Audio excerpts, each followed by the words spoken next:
Good morning 10th class. चलो बच्चों, आज जो है हम ज्योग्राफी का सेकंड लेसन स्टार्ट करेंगे। सेकंड लेसन जो हमारा है उसका नाम है वन एवं वन्य जीव संसाधन। ठीक है, यानी कि forest and wild life resource. ठीक है, इस लेसन को आज जो है हम अच्छे से पढ़ेंगे और इसे समझेंगे। तो बेटा, जैसे कि जो है लेसन की स्टार्टिंग में ही हमें क्या पता लगता है कि आज जैसे आप सब बच्चे क्या जानते हैं, सब बच्चों को पता है कि हम कौन से ग्रह पर रहते हैं, कौन से प्लेनेट पर रहते हैं। बेटा, हम सब जो है अर्थ पर रहते हैं, यानी कि पृथ्वी पर हम सब रहते हैं। और हम अकेले नहीं रहते हैं, हमारे साथ और भी बहुत सारे जो है वन और वन्य जीव हमारे साथ रहते हैं। जैसे सूक्ष्म जीव हो गया, जोंक हो गया, वट वृक्ष हो गए हैं, हाथी, ब्लू व्हेल, शेर, हिरन और मनुष्य। ये सब मिलकर के क्या बनाते हैं? ये सब मिलकर के बनाते हैं जीव विविधता। ठीक है, यानी कि हम सब जो है पृथ्वी पर इतने सारे लोग जो हैं जीव विविधता के आधार पर जो है हम एक दूसरे के साथ यहाँ पर जीवन व्यतीत करते हैं। मानव और जो दूसरे जीवधारी होते हैं वो सब मिलकर के क्या बनाते हैं बेटा? एक जटिल पारिस्थितिकी तंत्र का निर्माण करते हैं। अब पारिस्थितिकी तंत्र क्या होता है, यानी कि इकोलॉजिकल सिस्टम जिसको हम कहते हैं, वो क्या होता है बेटा? वो वह तंत्र जिसमें समस्त जीवधारी आपस में एक दूसरे के साथ, समस्त जीवधारी कौन कौन से हैं? जैसे ये सब जो शेर, हिरन, मनुष्य, सूक्ष्म जीव, ये जो भी छोटे मोटे बहुत सारे, ठीक है, एक दूसरे के साथ तथा पर्यावरण के उन भौतिक व रासायनिक कारकों के साथ क्रिया करते हैं जिनमें वे निवास करते हैं। ठीक है, तो ये सब जो है एक दूसरे के साथ क्रियाएं करते हैं और एक दूसरे के साथ जो है जीवन यापन करते हैं। ठीक है, जैसे देखो बेटे, उदाहरण के लिए पर्यावरण के अंदर क्या है? पर्यावरण के अंदर वायु है। ठीक है, तो वायु से हम सांस लेते हैं। ठीक है, जल है जिसे हम पीते हैं, और मृदा क्या है? जिस पर हम जो है अपने फसलें उगाते हैं, कृषि करते हैं। ठीक है, इसके बिना अगर हम जीवित रह सकते हैं, आप सोच सकते हो? इसके बिना हम बिल्कुल भी जीवित नहीं रह सकते हैं। ठीक है, इसी तरीके से जो पौधे हैं, पशु हैं और सूक्ष्म जीव है, इनका भी पुनः सृजन जो है इस प्रकार से चलता रहता है। तो कुल मिलाकर के अगर हम देखें तो ये पारिस्थितिक तंत्र क्या है? ये बहुत ही महत्वपूर्ण भूमिका जो है मानव जीवन के लिए निभाता है। लेकिन अब पारिस्थितिक तंत्र में जैसे मैंने आपको बताया कि सभी प्रकार के जीव जंतु और पेड़ पौधे सभी शामिल किए जाते हैं इसमें। ठीक है, तो इन सब में जो मेन हम किसको मानते हैं? हम इन सब में मेन मानते हैं बेटा वनों को। वन जो है वो प्राथमिक उत्पादक होते हैं। ठीक है, वन जो है वो उनको वो जो है वन जो है इस तरीके से क्या करते हैं? पारिस्थितिकी तंत्र के अंदर जो है वो की रोल अदा करते हैं। ठीक है, ये करते हैं बेटा, ये कैसे करते हैं कि ये सूर्य से ही सीधा क्लोरोफिल ग्रहण करते हैं और फिर अपना जो है वो भोजन बनाते हैं। ठीक है, फोटोसिंथेसिस जिसको हम कहते हैं, वो वाली जो है क्रिया के द्वारा। ठीक है, उसके बाद ये पेड़ पौधे होते हैं, इनको हिरन वगैरह खा लेते हैं। ठीक है, और हिरन को जो है कौन खाता है? शेर खाता है। तो इस तरीके से जो है ये सब क्या हो गए? इन सब का एग्जिस्टेंस होना एक दूसरे के लिए बहुत ज्यादा जरूरी है। ठीक है, ये तो मैंने एक आपको साधारण सा एग्जाम्पल दिया है। ठीक है, इसके बाद अगर हम बात करें कि हमारे पास जो है जो बहुत सारा जो है हमारे पास क्या है? वन्य जीवन है और कृषि फसल है। तो वन्य जीवन के आधार पर जो है हमारे पास कितने प्रकार के जो है वन्य जीवन जो उपजातियां हैं वो हमारे पास कितनी है बेटा? 81,000 है। और 47 जो है 1000 हमारे पास जो है वो वनस्पति जातियां हैं। ठीक है, इसके बाद जो है जिसमें से 40,000 टोटल में से हमारी इंडिया के अंदर कितनी है? 15,000 जो है भारत की अलग से उपजातियां हैं जिनके अंदर जो है जो इंडिया के अंदर पाई जाती है। ठीक है, हमारे लेसन बात करता है बेसिकली वनस्पति जात की और प्राणी जात की, कि भारत में वनस्पति जात और प्राणी जात जो है वो क्या है। तो वनस्पति जात का मतलब यहाँ पे फ्लोरा से है, प्राणी जात मतलब फौना। ठीक है, फ्लोरा और फौना जो है आपने सुना भी होगा काफी बार नाम। तो जो फ्लोरा यानी कि फ्लावर, ऐसे इसको आप याद रख सकते हैं। फ्लावर यानी कि जिसके अंदर जो है सभी प्रकार के पेड़ पौधे शामिल होते हैं, वो होती है फ्लोरा। उसके बाद फौना होता है जो प्राणी जात, जिसके अंदर जो है जीव जंतु ये सब चीजें आती हैं, वो होती हैं प्राणी जात। ठीक है, तो यहाँ पर जो है टोटल विश्व की जैव विविधता के संदर्भ में बेटे अगर हम देखें तो हमारे पास जो है पूरे विश्व की 8% जो है जैव उपजातियां हमारे पास है, यानी कि लगभग हमारे कंट्री के अंदर 16 लाख जो है जैव उपजातियां पाई जाती हैं हमारे यहाँ पर, ठीक है।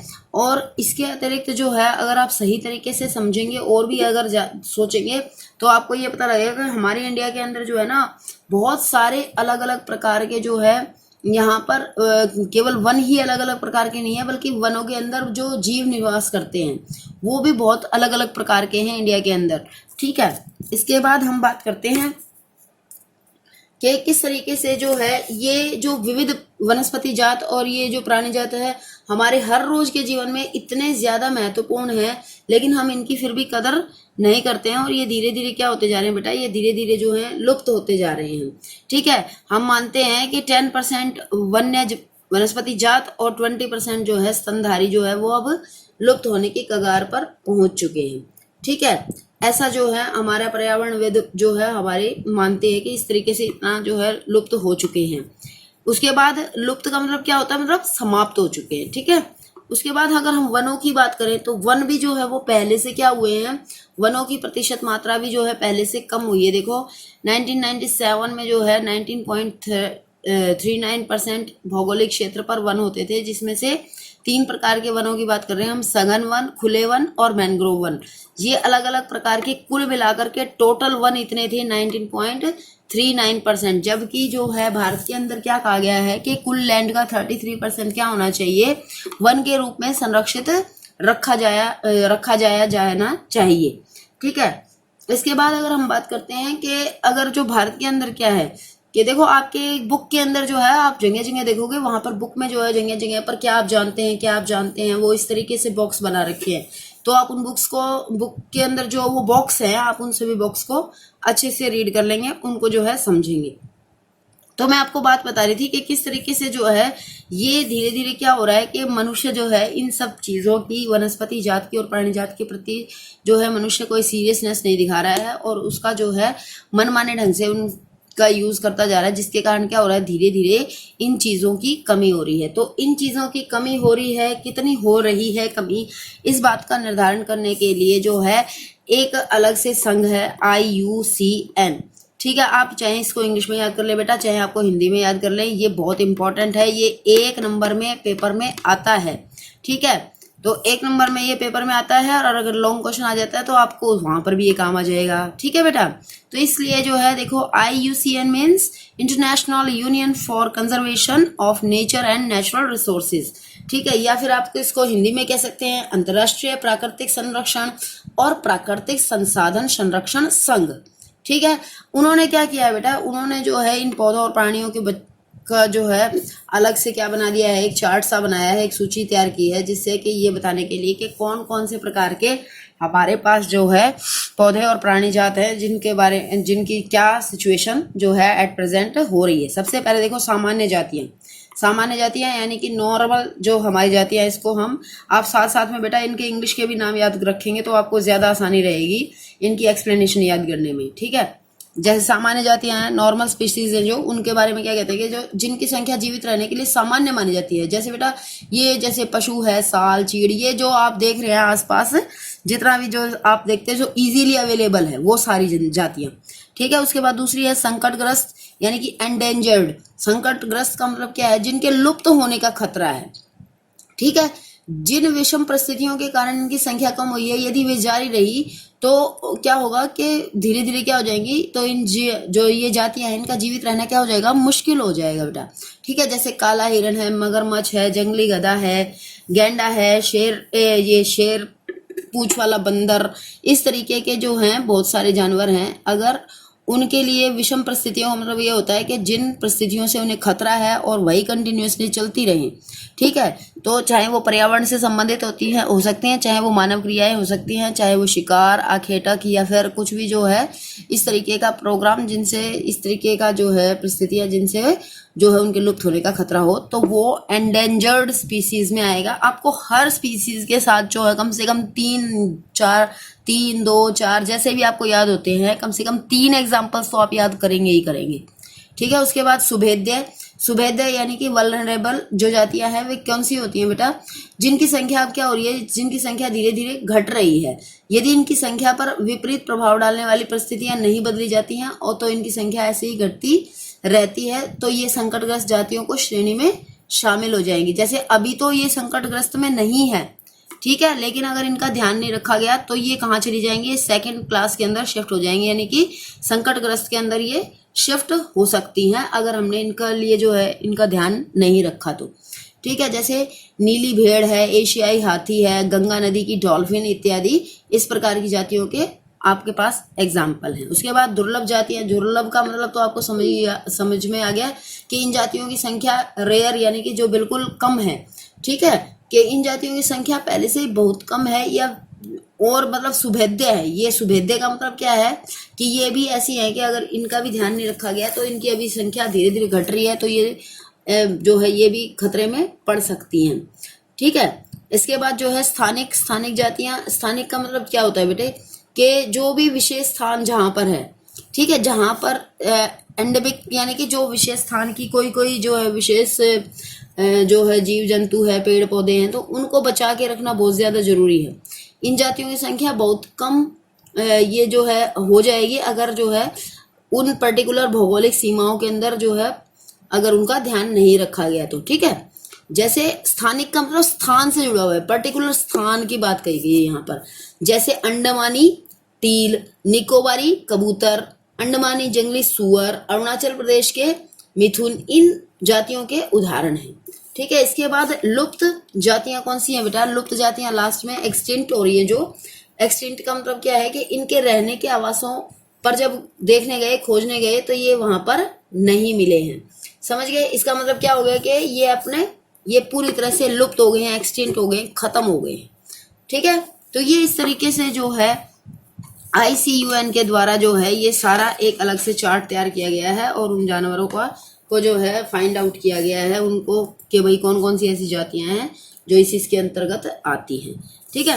उसके बाद बेटे हम बात करते हैं कि किस तरीके से वनस्पति जात और प्राणी जात के ह्रास होने के कारण जो है हमारे कौन कौन से ऐसे कारण हैं जिनके कारण जो है ये ह्रास होता जा रहा है, धीरे धीरे ये कम होते जा रहे हैं, ठीक है।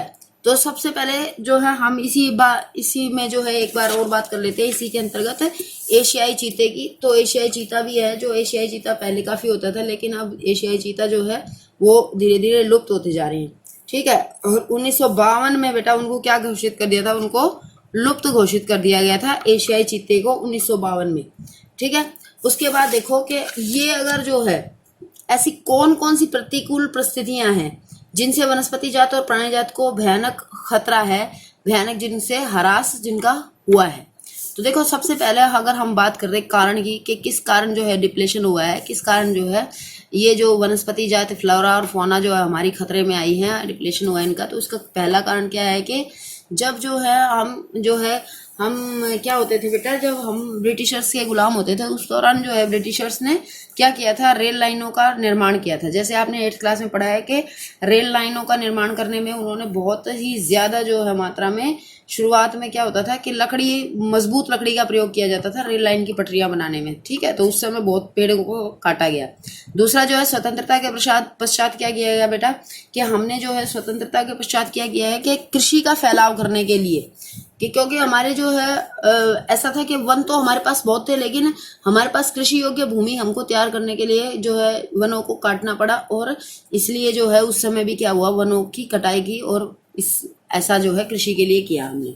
तीसरा पॉइंट जो है जनजातीय क्षेत्रों में, जैसे जो आपने जो है पहले भी पढ़ा है जिसके बारे में बेटा कि जनजातीय क्षेत्रों में क्या होता है कि जनजातीय क्षेत्रों में जो है झूम कर्तन और दहन कृषि, ठीक है, जो ऐसे होते हैं कि कई बार क्या होता है कि जो जंगलों को साफ करके और वहां पर जो है खेती की जाती है। तो जंगलों को साफ करना और फिर वहां पर खेती करना, तो सीधा सा आपको समझ में आ गया कि इससे भी क्या होता है, जब हम जंगलों को समाप्त करते हैं तो जंगली जीव भी क्या हो जाते हैं, जंगली जीव भी उससे प्रभावित हो जाते हैं। चौथा जो है बड़ी बड़ी विकास परियोजनाएं जो लागू की हैं, ठीक है, उनकी वजह से भी जो है बहुत ज्यादा वन्य का जो क्षेत्र है वो बहुत ज्यादा प्रभावित हुआ है, ठीक है। देखो कैसे, जैसे जो है 1952 की हम बात करें कि 1952 में क्या हुआ था, जो 1952 से जो है नदी घाटी परियोजना के कारण जो है 5000 वर्ग किलोमीटर वनों की कटाई की गई थी, ठीक है। इसके बाद जो है आगे मध्य प्रदेश में अगर हम बात करते हैं, मध्य प्रदेश में भी इसी तरीके से जो है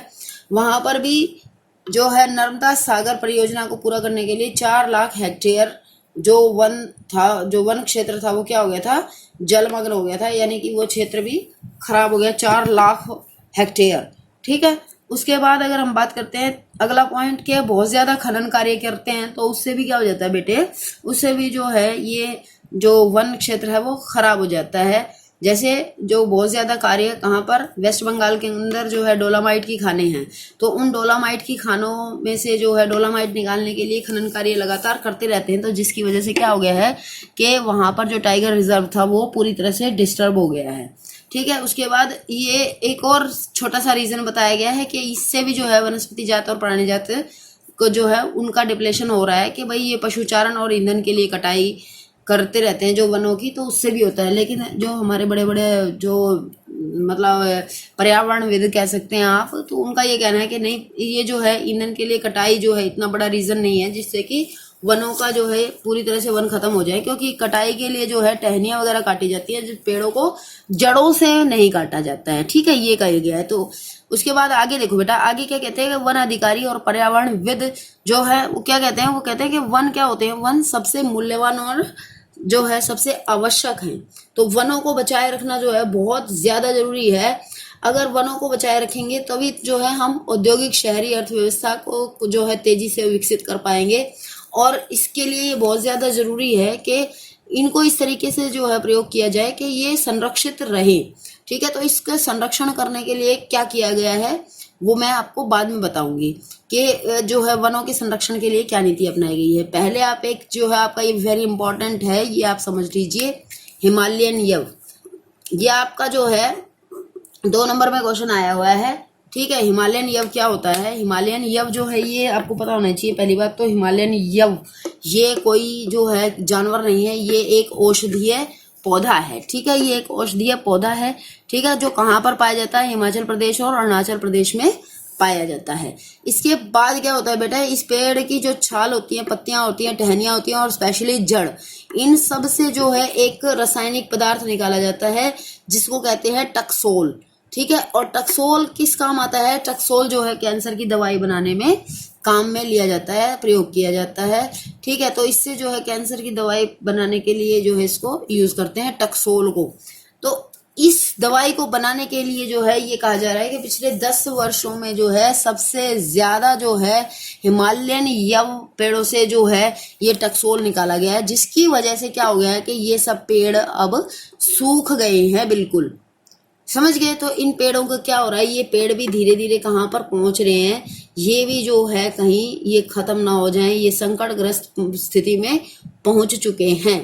ठीक है। तो ये इस तरीके से जो है आपका जो भी आपके लेसन में छोटी छोटी बातें रखिए, आपको सभी बातों पर ध्यान देते हुए लेसन को पढ़ना है। इस तरीके से नहीं कि आप जो है, आपको मैं बता दूं कि ये आपका जो लेसन है ये सबसे छोटा लेसन है 10th क्लास में ज्योग्राफी की बुक के अंदर, लेकिन इसमें एक एक बात इंपॉर्टेंट है, आप इसको अच्छे से पढ़ेंगे, अच्छे से याद करेंगे।